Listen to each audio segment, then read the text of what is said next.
Hi there, friendies! Welcome back to my mini vlog! So, for today's video, ay samahan niyo ako mag-ayos dahil today is the day. Charot! Ngayong araw nga ay maghahanap kami ni Babe ng gym na pwede naming tambayan. Pag-enrollan. Dahil kailangan na nga natin maging fit for the better. Yatay!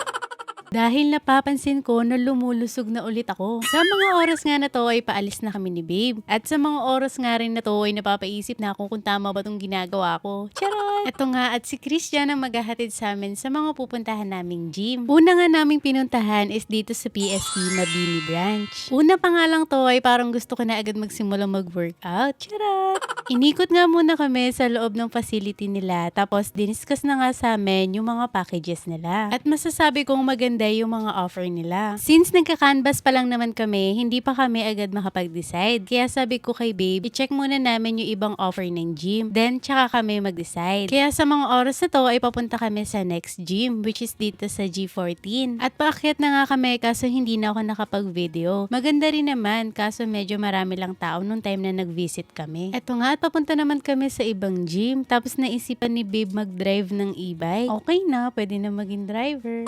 At ayan, nandito naman kami sa Alpha Grand Love sa Ngandaan branch. At nasa 4th floor siya, medyo may kataasan lang pero laban lang for the better. Uy!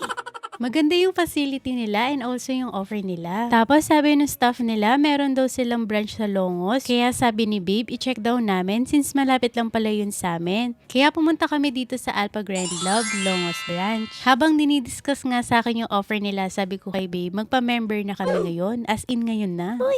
Kaya ito na guys, atay. Wala nang atrasan to at todo na to. Kaya abangan nyo yung mga gym day vlog ko. Uy!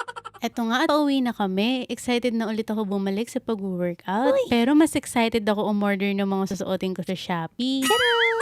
Sa wakas at nakauwi na nga kami mga friend ko. At dito ko natatapusin ang video na to. Salamat sa panonood!